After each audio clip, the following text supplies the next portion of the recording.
Claro. Hoy nosotros vamos a hablar posiblemente de la clase más importante del semestre, que es las funciones de una célula bacteriana. Por favor, presten atención para no forzar mucho la boca. Antes de comenzar, con ustedes no tuve problema. Hay uno de cada subgrupo que va a estar en la muestra fecal, ¿no? Aquí no hay problema, ¿no? O el grupo A nadie quiere defecar. No te das nota, pero ustedes sí. Entonces tú no una y tú otra. No hay problema. ¿Eh? No, una. Yo, en la clase que viene, no te busquen ellos. O véndasela. 20 pesos. O pide lo que le dé la gana. Si no quieren defecar, no quieren. No quieren. Y tienes que tener una muestra si no lo entran al laboratorio. La semana que viene no pasa nada, yo les voy a demostrar la clase. Pero no quiere. Entonces, con ustedes no hay ese problema de la práctica. Vamos entonces a comenzar. Si yo les preguntara a ustedes lo que hay ahí en la pizarra, ¿cuál es? No, la de atrás, voy a cambiar. ¿Estás apurado? ¿Cómo se clasifican las células? La clasificación general, la que todo el mundo conoce, eucariotas y procariotas, todo el mundo conoce eso. Ahora, si yo les digo a ustedes, tienes que abrir mi mano, ¿verdad? Si yo les digo a ustedes, ¿cuál de esas dos células es la más compleja? ¿Por qué? No. Todo el mundo da esa respuesta. Porque tiene núcleos. Porque tiene organelos. Porque tiene organelos. Más que la procariota. ¿Qué organelos tiene la eucariota y no tiene la procariota? ¿Cuál? No. Aparato de Golgi, ¿qué más? Ambos retículos, ¿sí o no? ¿Qué más no tiene? Mitocondrias no tiene. O sea, la célula eucariota es más compleja estructuralmente porque tiene más organelos. Pero esa no es la que nos interesa a nosotros. A nosotros la que nos interesa, ¿cuál es? La célula procariota, que es la célula bacteriana. Y será menos compleja, pero es más primitiva, ¿sí o no? Y miren cuántos cientos de millones de años están las bacterias y todavía están con nosotros y seguirán, ¿sí o no? Y eso que no tenemos tantos organelos. Bien, nosotros, repito, es una breve comparación. No les voy a preguntar nada de la eucariota, eso a nosotros no nos interesa. A nosotros la que nos interesa es la célula bacteriana. Las características y funciones de una bacteria. Eso sí. Y eso es lo que vamos a ver hoy. ¿Cuáles son las funciones y características de las estructuras bacterianas? Bien, y vamos a comenzar por la más importante de todas las estructuras de una bacteria, la pared celular. Recuerden que, la diapositiva está en la plataforma, creo, ya lo subí. No es eso no dice nada, ahí nada de eso. Usted tiene que agregar las funciones, explicarlas, yo las voy a explicar. Pero si no, tiene que ir al libro. Es meramente eso, no dice nada. Bien, entonces, antes de comenzar a hablar de la pared celular de una bacteria, hay bacterias conocidas como bacterias apípicas.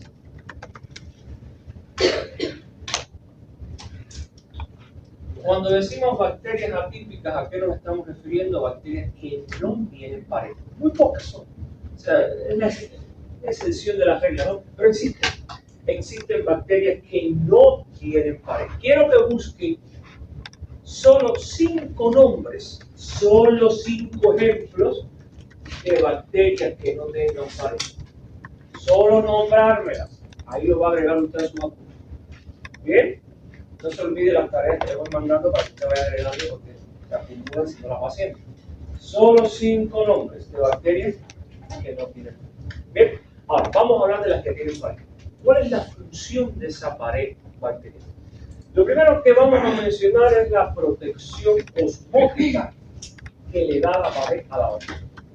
Y cuando ustedes ven la palabra ósmosis, ¿qué les viene a la mente? Ósmosis. ¿Qué le viene a la mente rápido? ¿Movimiento de qué? Agua, ¿sí o no? Rápidamente, cuando vemos la palabra ósmosis, a la mente nos viene transporte facilitado, movimiento de agua, ¿sí o no? De ahí vamos a partir para entender esto. Protección osmótica, ¿qué quiere decir? Nuestro organismo humano está formado por un 70% de agua, más o menos. Las células humanas son células eucariotas, ¿sí o no? Pero carecen de pared, no tienen pared. Son una membrana. Sin embargo, están adaptadas a interactuar con esa presión de agua. La bacteria para poder interactuar e infestarnos a nosotros tiene que tener algo que la proteja contra esa presión interna del agua. Ese algo que es la pared. Por eso cuando decimos protección osmótica, ¿a qué nos referimos? A la protección contra la presión interna del agua en nuestro tejido.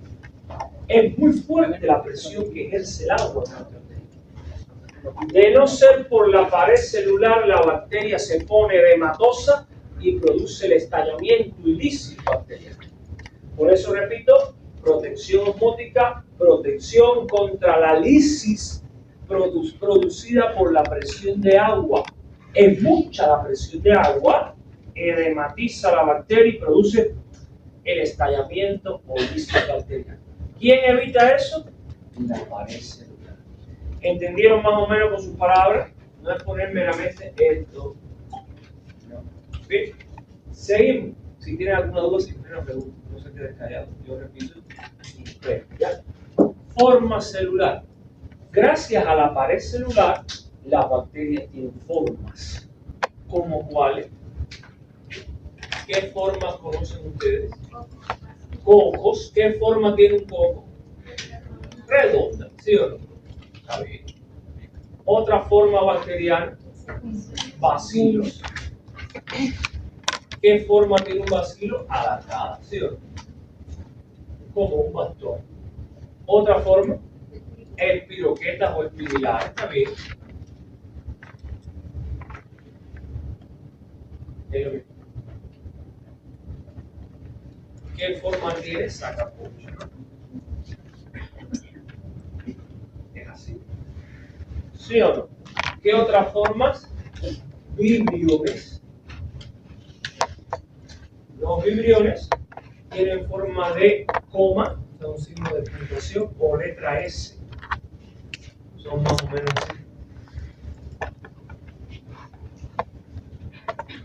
Tienen forma de coma o letra S. Y todo eso es gracias a la pared celular. Es la que le da forma a la bacteria. ¿Alguna pregunta? ¿No está claro? Bien. Cuando hablamos de resistencia bacteriana, ¿resistencia contra quién ustedes creen? ¿Contra quién ustedes creen que se resista la pared celular?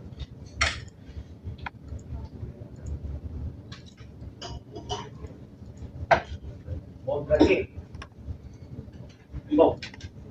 ¿Contra quién usted cree que se resista la bacteria?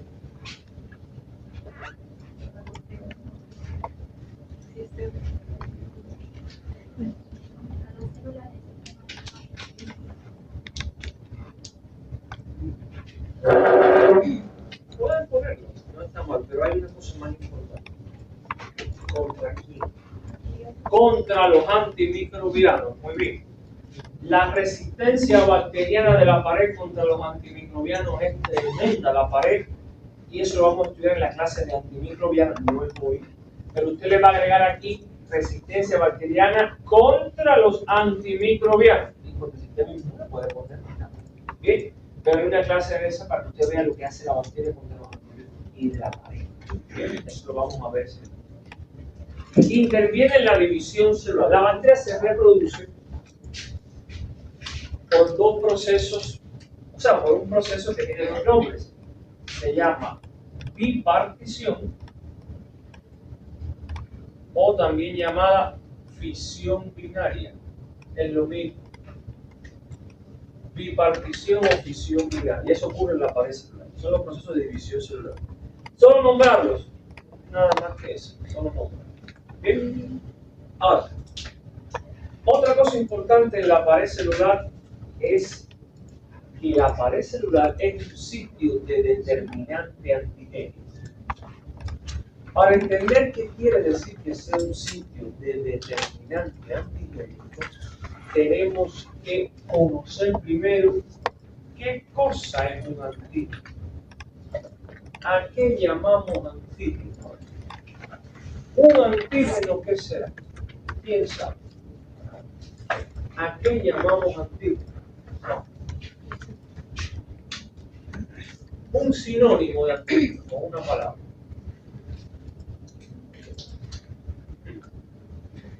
No, eso es el antónimo, diría yo. Bien, un sinónimo de antígeno. Con una palabra. ¿Qué cosa? Vamos. Dime. ¿Qué le dirá ahí? No, está bien, está despierto. Dime.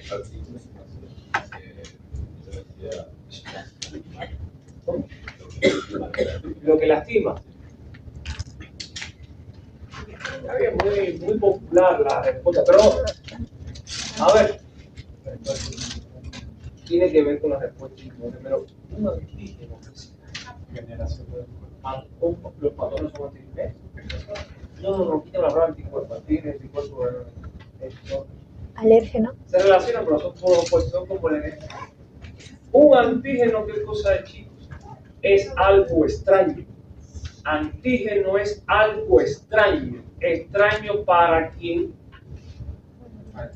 Para el sistema inmune. Todo lo que el sistema inmune reconozca como extraño, todo lo que el sistema inmune reconozca como que no es propio nuestro, es un antígeno. ¿Estás entendiendo? Todo lo extraño. Por lo tanto, si yo reconozco que tú eres extraño, ¿qué hago? Que defiendo contra tu acción. ¿Estás entendiendo qué cosa es un antígeno? Por lo tanto, una bacteria es un antígeno, un virus es un antígeno, un hongo es un antígeno, un parásito es un antígeno, los agentes patógenos son antígenos. Yo les pregunto ahora, hay gente que es alérgico a los camarones y langostas, ¿sí o no? No lo pueden comer. Si lo comen, hace un epiglotitis y puede morir, porque el sistema inmune reacciona frente a ese alimento. Hay gente que no puede comer almendras ni maní, que hacen una reacción, ¿sí o no? Hay gente que, por ejemplo, no pueden ver ni de lejos el paracetamol porque hace una reacción, ¿sí o no? Hay gente que lo pica una abeja y el pinchazo y el dolor, pero hay gente que hace una reacción anafiláctica y muere, ¿sí o no? Toda sustancia o elemento que desencadena una respuesta inmune es un antígeno. No solo los agentes patógenos, alimentos, medicamentos, ¿sí o no? Venenos, todo eso es un antígeno. ¿Están entendiendo? Todo lo que el sistema inmune reconozca como extraño y actúe sobre él es un antígeno. ¿Bien? Ahora, partiendo de eso, ¿por qué la pared celular se considera un sitio de determinante antígeno? Vamos a suponer que esta es la bacteria. ¿Okay? En la pared de la bacteria hay proteínas. ¿Okay? Y yo les pregunto a ustedes, ¿esas proteínas son humanas? No. Entonces son antigénicas, ¿sí o no? Son extrañas para el sistema. ¿Están conmigo hasta aquí la historia? ¿Bien? Cuando la bacteria llega a nosotros, los humanos, el sistema inmune inmediatamente detecta que las proteínas de su pared no son propias nuestras, son extrañas. Por lo tanto, yo tengo que actuar contra ti. Tengo que defender. ¿Qué es lo primero que hace el sistema inmune al detectar eso extraño? Al detectar esas proteínas antigénicas, ¿qué es lo que hace? ¿Qué es lo primero que hace? Esa, piensa. ¿Qué es lo primero que hace cuando detecta esa bacteria? ¿Y qué activa? ¿Qué hace? No, la cátula quiere aquí. Eso no. Antes de eso.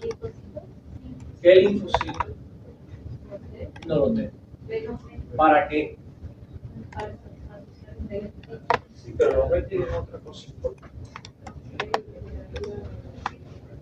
¿Qué anticuerpos dirías tú? ¿Cómo se llaman nuestros anticuerpos? Nombre. No me digas la sigla. ¿Cómo se llama eso? ¿Cómo se llama? ¿Cómo tú dices IgG? ¿Qué es eso? Nombre. Inmunoglobulina. Muy bien. Entonces, vamos otra vez. Llegó la bacteria con las proteínas de la pared antigénica, se liberan los anticuerpos o inmunoglobulinas, ¿sí? Que tienen forma de letra Y. ¿Cuál es la función de las inmunoglobulinas? Este es el activo. ¿Cuál es la función de las inmunoglobulinas? ¿Qué función tiene en el sistema inmune?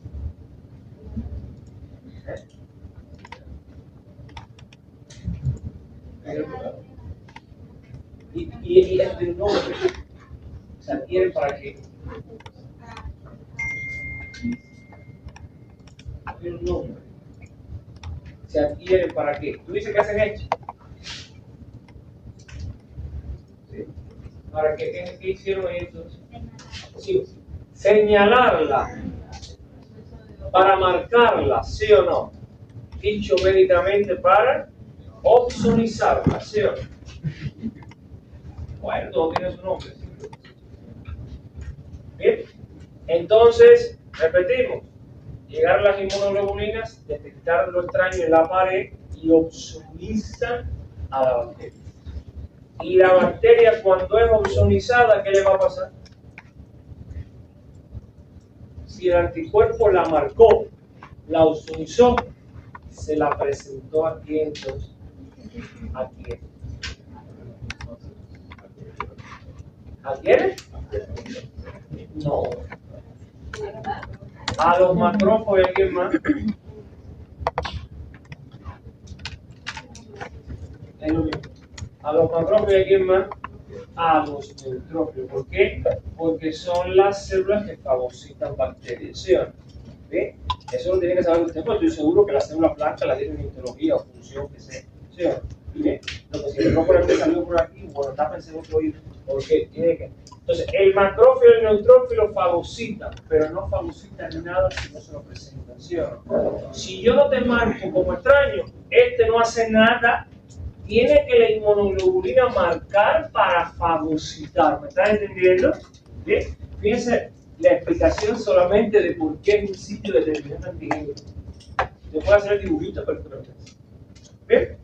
Ahora, otra de las funciones es la identificación de la tinción de Gram. La tinción de Gram, que la vamos a hacer en el laboratorio a partir de la semana que viene, yo la voy a hacer, la voy a hacer evaluado, te voy a aprender a hacerla. Nos da tres importancias gracias a la pared celular. Vamos a dar. Bien, la primera, el carácter tintorial. Lo que usted va a mirar al microscopio no es ni citoplasma, usted lo que está mirando es pared. Lo que va a tener una formación, pero es pared lo que está mirando. La pared es lo que se tiñe. Bien, ¿y cómo se tiñe? Violeta o rosada, ¿sí o no? Gran positivo y gran negativo, hay más colores. Bien, primera importancia, el carácter tintorial. O son violetas gran positivo o son rosadas gran negativas. Ya, no hay más colores. Otra importancia de la tinción en la pared celular. Seguimos. La forma. Como usted la colorió, usted está viendo la forma, ¿sí o no? Si son redondas, si son alargadas, si están enroscadas, si son biliones, la está mirando, no nadie le está diciendo, usted la está observando. Ahora, yo les voy a ayudar en el laboratorio, solamente las que vamos a ver son focos y vacíos. Las espiroquetas y los vibiones no van a ser evaluados, es muy complicado buscarlos, así que solo dos formas, foco y vacío. ¿Bien? Seguimos. Y la tercera importancia son las agrupaciones. Porque como usted la colorió, usted la vio color, forma y también como está medida. Me lo puede escribir, me lo tiene que escribir. Doctor, yo lo que estoy viendo son bacterias redondas. Sí, pero tú no lo puedes. Redondas y violetas no. Es verdad, pero tienes que decir que no. Coco gran positivo, ¿sí o no? Está bien, pero te falta algo. No, ya no, seguro. No me dijiste la agrupación y me la tienes que decir, porque quito punto porque faltó la tercera importancia. Bien, doctor, estoy viendo cada coco por su lado. Separado cada coco por su lado. ¿Cómo le digo eso? Tú me puedes decir así, cada coco. Me tienes que decir cocos aislados, ¿sí o no? Aislados porque cada uno está separado. Estoy viendo coco, gran positivo, gran negativo, no sé, como lo que aislado. No, pero están de dos en dos. Ah, bueno. Si están de dos en dos, dime entonces que estás viendo diplococos o cocos en pares, ¿sí o no? Como tú quieras. ¿Entendieron eso? Diplococos o cocos en pares. No, pero no son dos. Son como tres o cuatro. Ah, bueno. Como parece un collar de perlas. Ah, es verdad, pero no me puedo decir así. Estoy viendo un streptococo, ¿sí o no?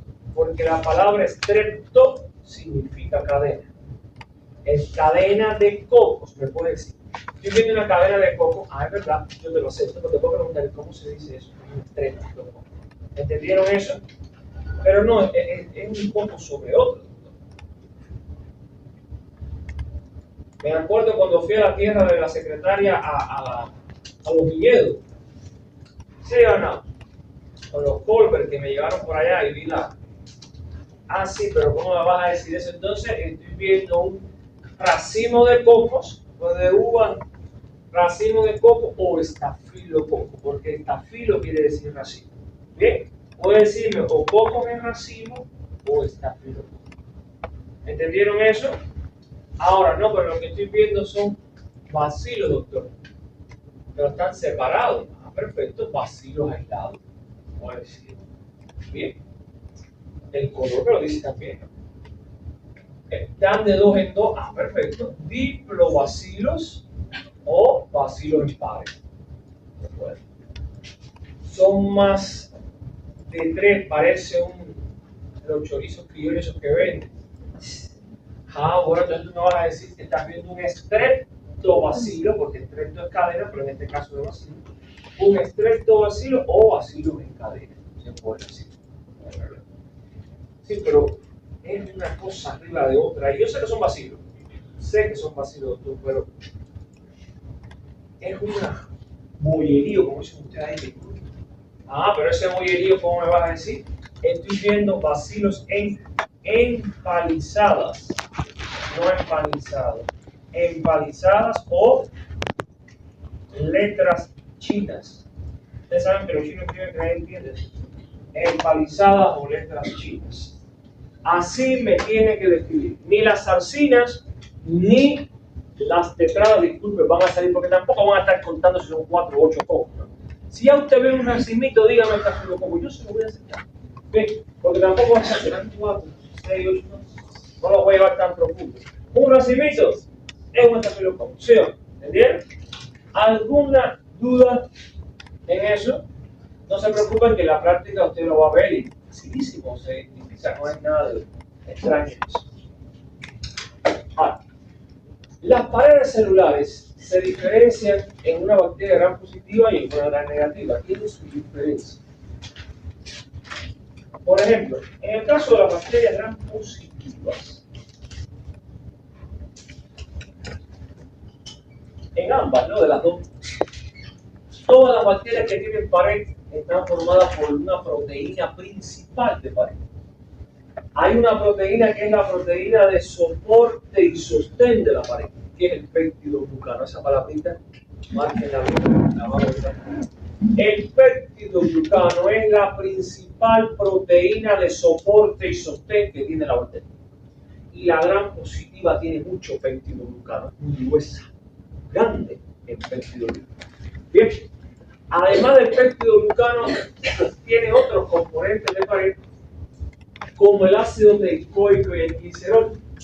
Pero como no quiero hablar mucho hoy, van a buscar en el libro qué función tiene el ácido teicoico y el glicerol. Y si los digo desde ahora, creo que a lo sumo serán 5 palabras. Le va a agregar ahí función, la agrega. Bien. ¿Qué función tiene el ácido teicoico y el glicerol en la gram positiva? Se lo va a agregar ahí. Está facilísimo. Vamos para la otra. La gran negativa tiene pared, pero muy poco péptido glucano tiene. Es muy delgada la pared. Si yo les preguntara a ustedes, ¿cuál de las dos bacterias es la más agresiva a los humanos? La más patógena.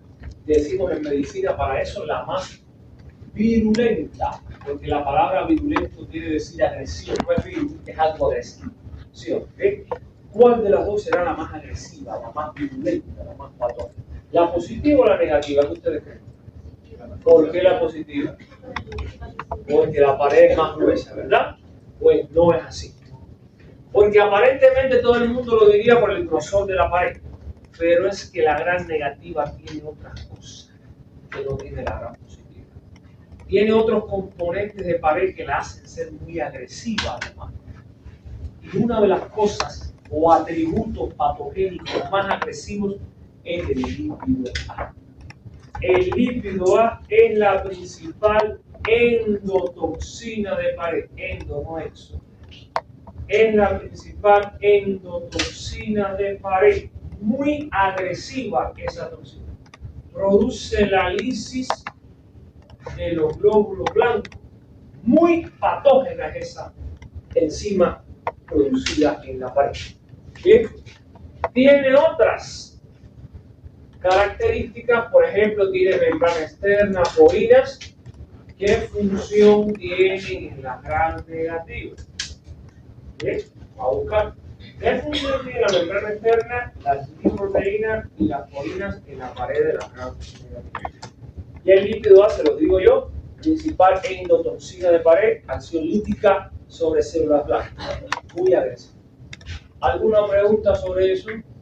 Les sugiero, chicos, que no dejen lo que yo les estoy mandando, que son mínimas cositas. Hagan los resúmenes hoy, mañana, un tiempito para que no se le acumule, porque llega el examen y yo no soy malo, pero le pongo función de las porinas, no lo saqué del libro. Y el doctor lo dijo. Entonces, agrégueselo ahí. Y es cortito lo que vamos a hacer. ¿Alguna duda? Yo soy José.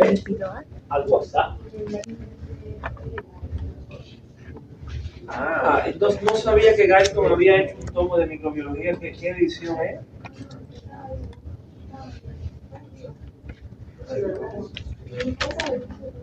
Siempre han desplazado microbiología por fisiología. Eso ha sido siempre. Bien, pero bueno, no puedo obligarlos a que les guste más una materia u otra. O sea, ustedes. El lípido A te lo estoy dando yo la función. Bien, me agregas esos tres y es cortito, verán que es una simpleza lo que tiene que ver. Seguimos. Vamos a hablar de la membrana citoplasmática.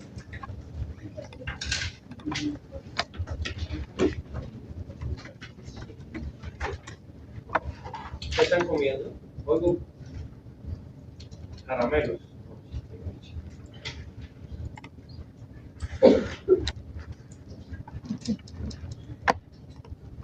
¿De qué sabor es? Sí, bien. Seguimos. Miren, si yo les pregunto a ustedes, en cualquier célula, ¿qué función tiene la membrana? Usted me diría, en cualquier célula, ¿para qué sirve una membrana? Pues fíjense lo que he escrito ahí. En cualquier célula, ¿para qué sirve una membrana? ¿Eh? Está bien, pero más que eso, ¿para qué sirve una membrana? ¿Cómo? El flujo de componentes, ¿qué más? ¿Eh? Sí, pero más que protección, la membrana. No.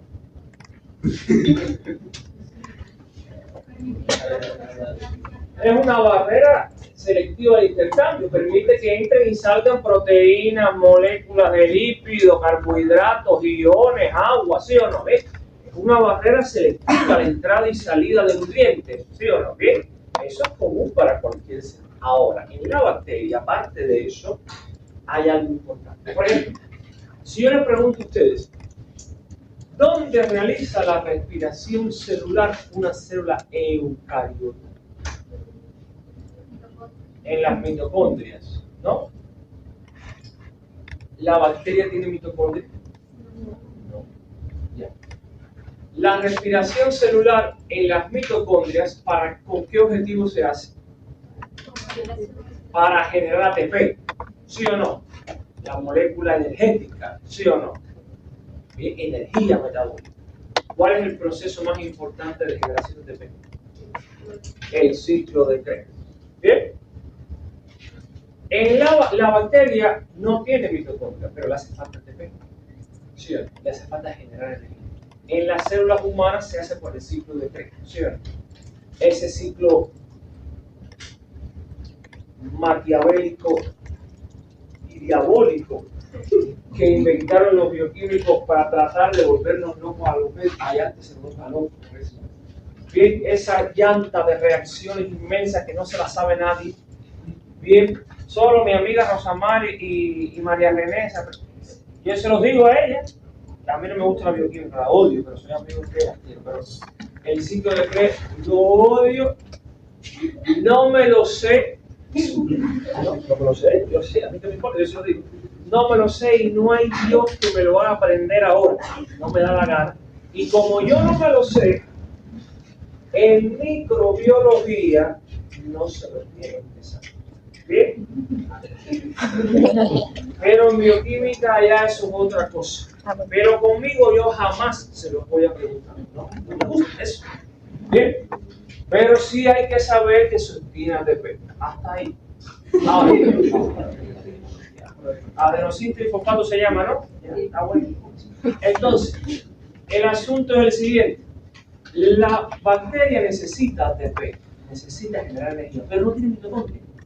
El proceso de respiración celular y obtención de energía metabólica lo hacen los mesosomas de la membrana. No en la mitocondria porque no tiene mitocondria. ¿Bien? ¿Cómo se llaman los dos procesos más importantes de obtención de energía metabólica en las bacterias? Cadena de transporte de electrones y fosforilación oxidativa. Si yo les preguntara a ustedes cuáles son los procesos de obtención de ATP, cuáles son los procesos de obtención de energía metabólica, cuáles son los procesos de respiración celular, es lo mismo en una bacteria, usted me dice cadena de transporte de electrones y fosforilación oxidativa. ¿Dónde ocurre? En los mesosomas de la membrana. Punto final. ¿En qué consiste la cadena y la fosforilación? Eso en bioquímica se lo aprenderán. Yo no se los voy a preguntar, solo nombre. ¿Entendieron eso? Ahora no digan eso a Rosamari o a María René y se lo tanto, no, porque eso lo tienen que aprender. Otra cosa. ¿Bien? Entonces, otra función de la membrana es que son receptoras de los fagos. ¿Qué cosa es? ¿Qué quiere decir que sea receptora de los fagos? Lo primero que tenemos que saber es qué cosa es un fago. ¿A quién llamamos fagos? ¿Quiénes son los fagos? ¿Quiénes son los fagos? Nombres. Macrófagos, neutrófilos, ¿sí?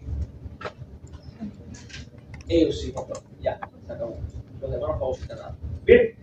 Aquí sacamos fuera los eosinófilos porque los eosinófilos fagocitan larvas de pneumito, o sea, no tiene nada que ver con bacterias. Un macrófago y un neutrófilo, para fagocitar algo, tiene que primero pasar lo que explicamos, que se ozonice o se marque el contrario. Ahora bien, cuando el macrófago o el neutrófilo detectó la bacteria marcada, ozonizada, la membrana citoplasmática del macrófago o neutrófilo sufre una reacción química, una inestabilidad de membrana, haciendo que aparezcan dos prolongaciones. ¿Sí? Dos prolongaciones o pseudópodos. También se pueden llamar elongaciones. ¿Sí? Repito. Cuando el macrófago y el neutrófilo detecta la bacteria marcada, ozonizada, Hay fases de la fagocitosis que tal vez se las dieron ustedes, seguros, pero hoy no lo vamos a ver, vamos más adelante.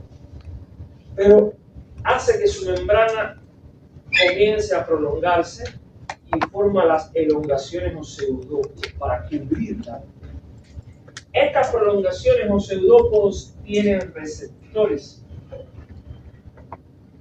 Y estos receptores son como ventosas, entre comillas, que se adhieren a los receptores de membrana de la bacteria. Por eso decimos que son receptoras para los fagos. Porque los receptores de los pseudópodos del macrófago neutrófilo se pegan a las proteínas de la membrana, sitio de receptor del fago. ¿Entendieron eso? ¿Alguna pregunta? ¿Duda? Sí, eso es. La fagocitosis tiene su etapa, pero hoy no la vamos a ver. Es solamente, hay una clase para eso, pero es para entender por qué se llama receptor del fago. Porque si no tenemos que dar una clase entera de la fagocitosis, no hoy. ¿Sí? ¿Bien? ¿Entendieron eso? ¿Secretario? Bien. Otra estructura de la bacteria es la cápsula. No todas las bacterias tienen cápsula, ¿no? Son algunas. Es una especie de polisacáridos o polímeros que cubre la bacteria. Es media gelatinosa lo que cubre la bacteria. Y está cubriendo la bacteria. Por lo tanto, la está protegiendo de quién. Si yo le preguntara a ustedes, ¿cuál es la protección que le dará una cápsula a una bacteria? ¿Contra quién? Protección antimicrobiana, muy bien. ¿Y qué más? ¿Contra qué más la protegerá? No, la cápsula. ¿Contra quién más la protegerá?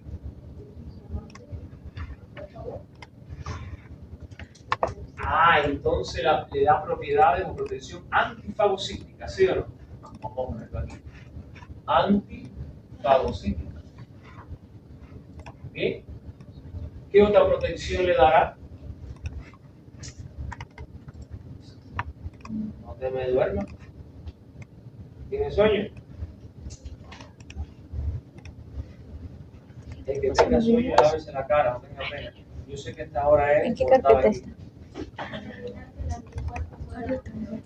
Entonces, ¿la protege contra qué? Contra la ozonización, ¿sí o no?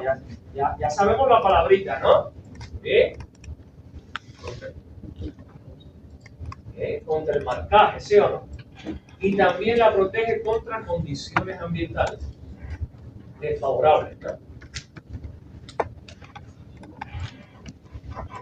O sea, es una barrera, cápsula, una barrera que está protegiendo a la bacteria contra la acción de los antibióticos, contra que los anticuerpos la puedan marcar, contra que el macrófago la pueda fagocitar, le permite sobrevivir al calor, frío, temperaturas o condiciones ambientales desfavorables. ¿Sí o no? ¿Alguna pregunta? ¿Duda? Bien, el glicocáliz, otra estructura bacteriana. A ver, la gente, usted le puede decir glicocáliz si quiere, David. Le puede decir slime, le puede decir biopelícula. A la gente le gusta con el inglés, el español, bueno, biofilm si quiere. Como quiera, es lo mismo. Es lo mismo. Es un moco.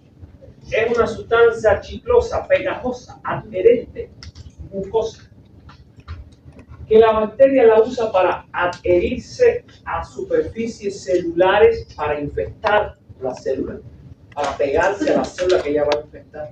Lo usa el glicocáliz, pegarse a células para infectarlas, pero además de eso, lo usa para algo muy importante, para pegarse a superficies inanimadas. Aquí a catéteres. ¿Qué cosa es un catéter? Ejemplo de catéteres que ustedes conocen. Nombre, la sonda vesicaria. Una persona no orina, le ponen una sonda vesical, es un catéter, es de goma, ¿sí o no? Ahí está. ¿Qué otro catéter? O periférico, sí, porque la persona a veces tiene que pincharse la vena cada 6 u 8 horas para un medicamento, no va a estar pinche. Se pone un catéter venoso o bránula, casi como se llama, tiene un taponcito, ¿no? Y por ahí se va pasando el medicamento cada 6 u 8 horas, es un catéter. Meten la aguja, sacan y dejan una gomita en la vena con un taponcito, ¿sí o no? ¿Qué otro catéter conocen ustedes? Hay personas que llegan al hospital con insuficiencia respiratoria, no pueden respirar, ¿qué hay que hacer con ellos? Hay que meter un catéter, ¿sí o no? ¿Cómo se llama? Tubo endotraqueal. ¿Por qué no tú vas a que sea obvio, ¿sí o no? Ah, perfecto. Hay veces, quizás usted lo ha visto, en películas, en la vida personal le ha tocado vivirlo, tal vez. Un paciente acoplado a un respirador mecánico, ¿no? Que cuando está respirando usted oye secreción en el tubo, ¿sí o no? Porque hay bacterias que se están pegando al tubo. Hay secreción, flema. ¿Qué hay que hacer? Aspirarla con una sonda. Se pasa y se aspira. ¿Me sueño? Que no, segura. Morfeo te quiere dejar. ¿Sabes quién es Morfeo? El dios del sueño, dile que te suelte. Bien, entonces, tenemos que aspirar la secreción. ¿Sí o no? No le vas a quitar el tubo, se ahoga, se muere. Por ejemplo, tengo una glándula puesta hace 3 días. Perfecto, no había problema. Pero ya llega un momento en que el paciente le dice, doctor, me arde cuando me pasa el medicamento, me duele. Y usted hace la prueba y sale sangre, está en la vena, no se ha ido de la vena, pero le está molestando. Y cuando usted se fija, ve una zona roja y caliente, se está infectando la vena, ¿sí o no?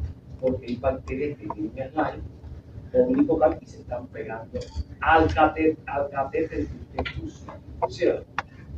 Un señor, un ancianito con una sonda vesical comienza con fiebre, porque hay bacterias que se están pegando a la sonda, ¿sí o no? Hay que quitar y poner sondas nuevas. ¿Entendieron? Porque tienen slime o glicocáliz que le permite adherirse a superficie inanimada, a los catéteres. ¿Entendieron? ¿Alguna pregunta? ¿Dudas? Vamos al flagelo.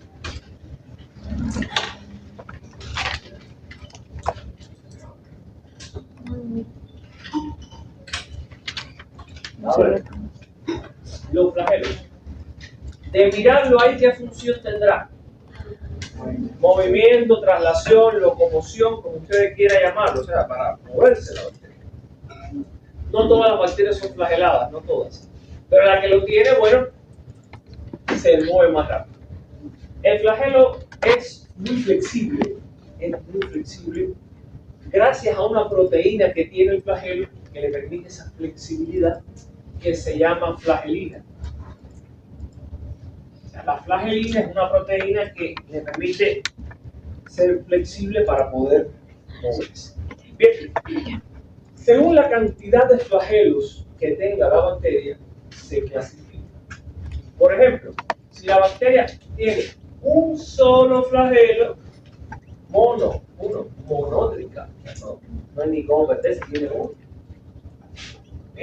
Si lo que tiene es 2 o más de 2 flagelos en un mismo polo o punto, repito, 2 o más de 2 flagelos que salen del mismo polo o punto, lofótrica.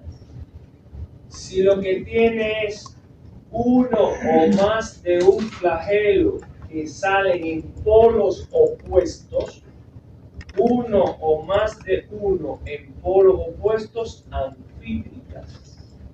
Y si toda la periferia de la bacteria está cubierta de flagelos, perítrica.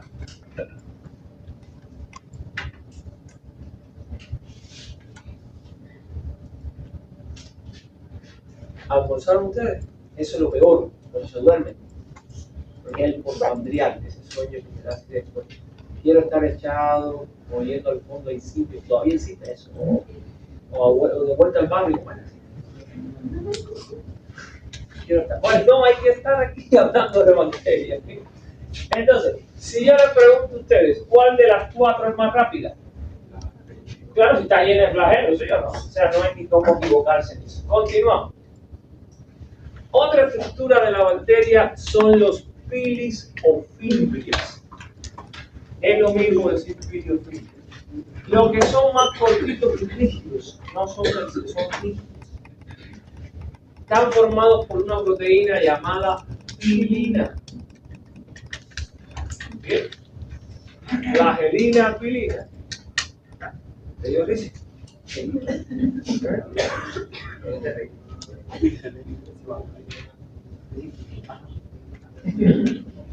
Entonces sin pena, dale. Bien. Pilina, proteína de los pilis o fibras. Ahora, vamos. ¿Qué pasó allá? ¿Qué pasó? Dime. ¿Qué te hizo? ¿Te molestó? No sabes sobre la proteína. O sea, es sorda. ¿Qué le repetiste a ella? ¿Qué le dijiste? ¿Encontraste? Pueden más ingresar. Solo eran dos, ¿no? Sí. Bueno, a ver, no te puedes confundir mucho. Pilis, pilina. Flagelo, flagelina. O sea, empiezan hasta con la misma letra. Bien. Entonces, hay dos tipos de pilis, el sexual y el adhesivo. ¿Cuál es la función del pili sexual? No. Aparentemente por el sexo, pero no. El pili sexual interviene en la transmisión de información genética. Hay una clase de genética bacteriana hoy. Solo le pone así. Interviene en la transmisión genética. Ya no profundice más eso.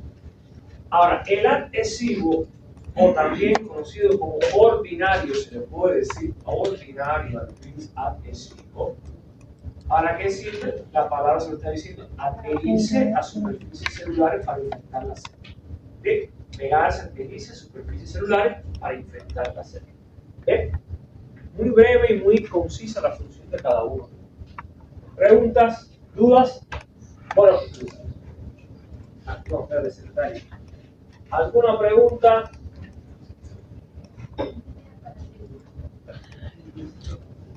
Sí.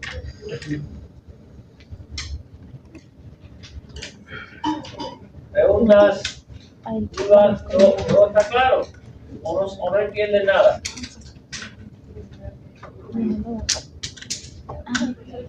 Óyeme, ¿no tienes plata con un cuaderno? Todo lo que dijo. No, está bien, no pasa nada. No pasa nada, no pasa nada. Sí, pero hay varias cosas que él dijo. Pon una grafita después, pues después perder una hoja. O puedes terminar el baño en la hoja. ¿Tienes la carpeta ahí? No, está bien, está bien. Bien. ¿Alguna duda, pregunta? Bien, vamos a lo que decían al inicio, que si quién tiene el núcleo, que no tiene núcleo. A ver, tiene que tener un núcleo. Lo único que la diferencia con la eucariota no es el núcleo, sino es la envoltura nuclear. ¿Sí o no?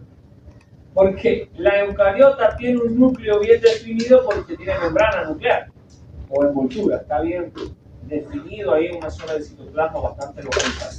Pero en el caso de la procariota no. Al no tener envoltura nuclear está disperso en el citoplasma.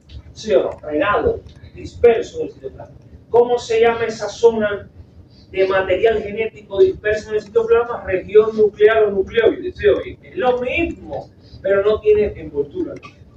¿Entendieron eso? Porque a veces dicen, no, porque la eucariota tiene el núcleo. No.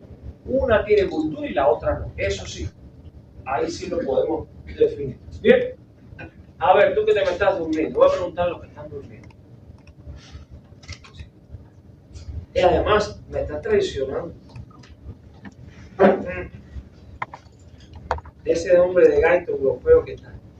Mira. Dice la caballero, dice que digo yo. Dice.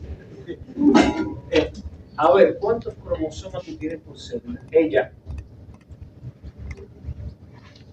¿Dónde antes el volumen?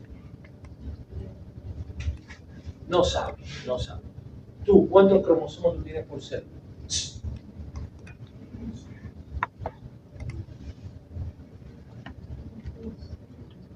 Y cada célula tuya, ¿cuántos cromosomas tiene? ¡Silencio!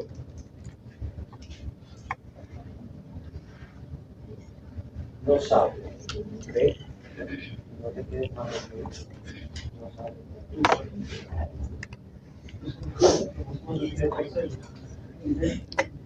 Tampoco sabe nada. A ver. ¿Quién más se me estaba durmiendo aquí? Tú, el de los mocos, dime. Sacando los mocos, dime cuántos cromosomas tú tienes por célula. ¿Cuántos? Habla. No sabe. No sabe tampoco. ¿Sí o no? A ver, no, espérate, la de chicle a del chicle. ¿Cuántos cromosomas tú tienes por célula? Silencio. 46 tienes tú. ¿Sí o no? 23 pares, a no ser que tengamos una trisomía o algo, o alteración genética. ¿Sí o no? Sí. Bien, oye, ¿tienes 23 pares? No, yo creo que no. Desde el mes. Entonces, ¿cuánto? Mira, ustedes saben, no es nada nuevo eso que estoy preguntando, pero ¿cuántos tiene una bacteria? Uno solo. ¿Bien? Un solo cromosoma en esa región nuclear, en ese nucleoide hay uno solo. Grande, pero uno solo. Ahí está toda la información genética, en ese único cromosoma. Y de vez en cuando, ¿qué hace la bacteria? Libera pequeños fragmentos de ese cromosoma, pequeñitos. Los va liberando para transmitir información genética. Cuando esos pequeños fragmentos que salen del cromosoma único tienen forma de anillo o círculo, se llaman plásmidos. ¿Qué cosa es un plásmido? Un pequeño fragmento del cromosoma único en forma de anillo. ¿Qué función tienen los plásmidos? Hoy no. Lo veremos en la clase de genética bacteriana. ¿Bien? ¿Alguna duda? ¿Preguntas? ¿Todo está claro?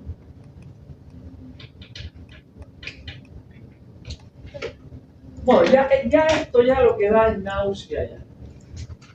Porque al que le pregunte qué función tienen los ribosomas, todo el mundo dirá síntesis de proteínas, ¿sí o no? Eso lo sabe todo el mundo, hasta mi hija de kinder no se arriba, está en kinder segundo. Bien. Entonces, pero hay que saber cómo ocurre la síntesis de proteínas, ¿no? Por ejemplo, aquí está el nucleoide, ¿sí o no? O región nuclear, está ahí, ¿no? Y aquí están los ribosomas. ¿Bien? ¿Van conmigo hasta aquí? Prestando atención. ¿Bien? Aquí en el núcleo, en el nucleoide, en el material genético, está aquí el ADN, ¿sí o no? ¿Y qué es lo que sale de aquí? ¿ARN qué? Ah, bueno, ARN mensajero. ¿A dónde va? Muy bien.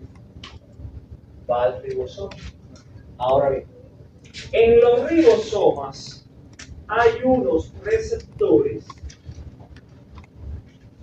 que se llaman receptores de anticodón o anticodones, no condones. Bien, receptores de anticodones. ¿Qué cosa es un codón?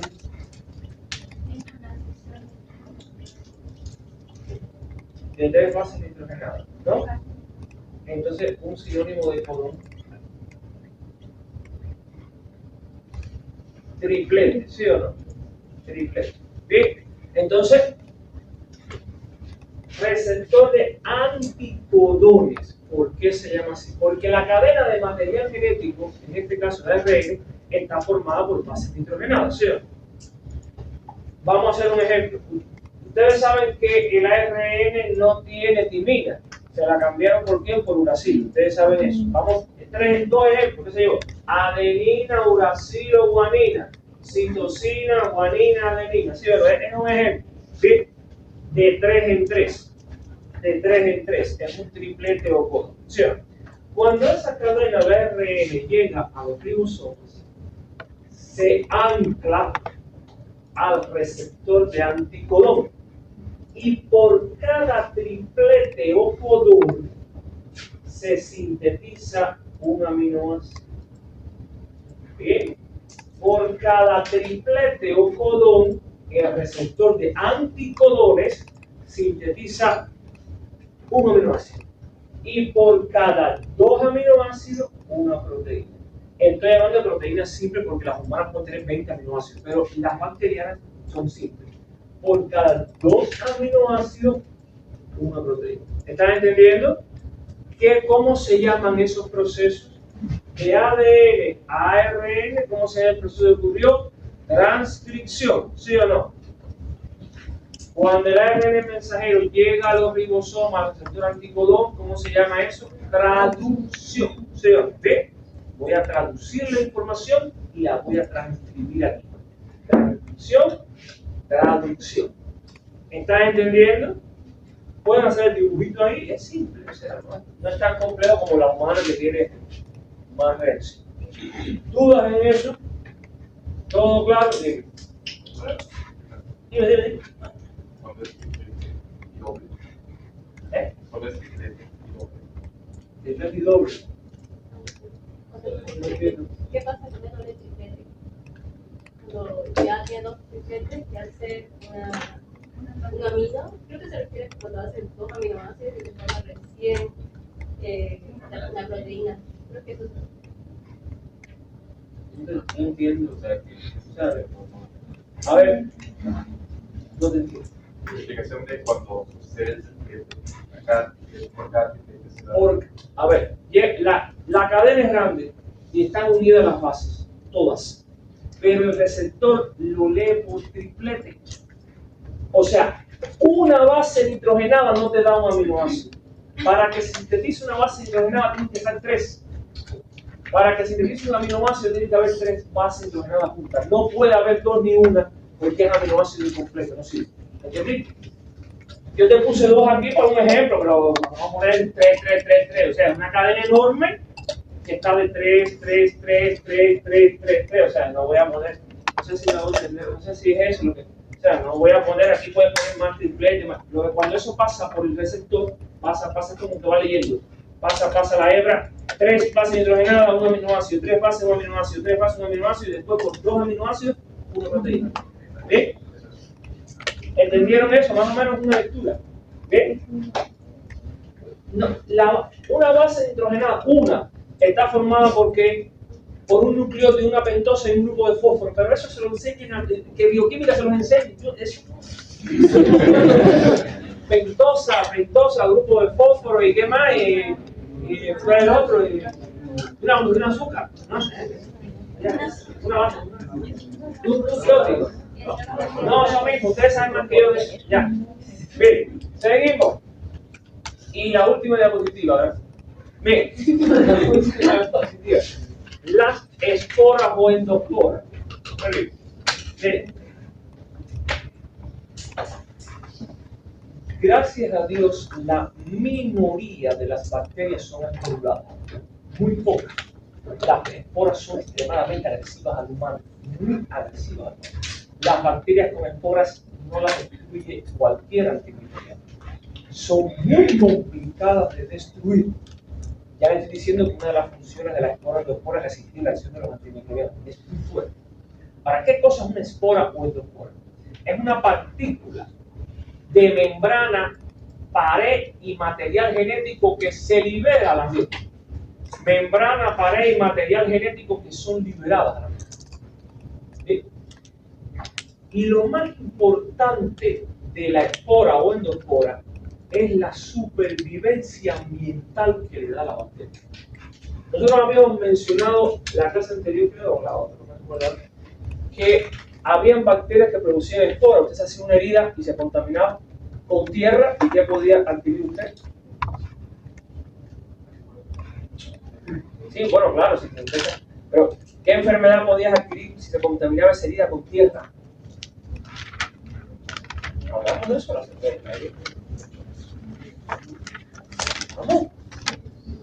Vamos. ¿Eh? Sí, pero el metal está contaminado con tierra. Con el tiempo de animales, tierra, qué sé yo. El tétano, ¿sí o no? Puede ser un metal. Puse el ejemplo de la portería, pero puede ser un metal, un pedazo de madera, una roca, qué sé yo, no sé. Está contaminado. El Clostridium tetani, por decirlo de alguna manera, ahí están las esporas. ¿Cuántos años? Sabrá Dios por cuánto tiempo está ahí eso, ¿sí o no? Porque la espora le permite a la bacteria sobrevivir cientos de años. Les hago la historia que le hice al otro grupo. Yo veo mucho documental y me gusta la historia. No sé si a alguien le gusta la mitología egipcia. ¿Alguien acá le ha leído historias de Egipto? Nada. ¿Tú me estás grabando? No se puede grabar la clase, está prohibido. ¿Bien? Audio sí, pero ¿por qué video? No me grabes video, que si quedo mal, capaz que me echen brujería. No me hables, no me grabes video, audio sí. ¿Bien? Entonces, a ver, ¿nadie le gusta nada de la mitología? ¿A ti? ¿A ti? Ah, secretaria, dime, a ver. Cuando, por ejemplo, no he visto la película de La Momia ni nada de eso. Ah, mira, cuando, por ejemplo, en Egipto tenían como costumbre a las grandes personalidades, sacerdotes, faraones, los momificaban, ¿no? Y los enterraban con sus tesoros, ¿sí o no? O sea, era costumbre que enterrarlo con todas sus pertenencias de valor. ¿Y qué hacían los egipcios también? Cuando enterraban a semejante personalidad con su tesoro. Sí, lo momificaron, ¿qué más? ¿Qué dice? Los órganos. Sí, claro, el proceso de momificación ya está momificado. Lo van a enterrar con todos sus bienes o riquezas. ¿Qué hacían? Lo colocaban en ¿Y? estaba cerrado. ¿Y? No ingresaban nada de oxígeno. ¿Qué más?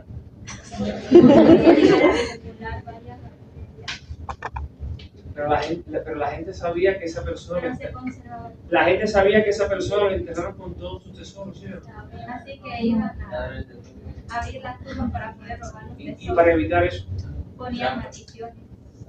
no maldiciones verbales, trampas ponían, ¿sí o no? Esa película, claro, tiene un toque fantástico, la película va, pero no está muy lejos de la verdad, porque ponían trampas para evitar los saqueadores de tumbas, ¿sí o no? Hay un arqueólogo famoso británico que con su equipo va a Egipto a hacer unos estudios y descubre la tumba. Tiene que haber sido un faraón o un sacerdote porque tenía muchas riquezas. Y cuando abren el lugar, hay unos pequeños frasquitos así con cabeza de animal. Ustedes saben que los egipcios tenían muchas deidades, ¿no? Y halcones, perros, chacales, cosas. Y uno de los frasquitos, bien conservados, se rompe. No pasó nada en el momento. Pero uno de los arqueólogos, como al otro día, o 72, no me recuerdo bien la fecha, comienza a fracturar con sangre. Una neumonía rara, bastante complicada, de hecho.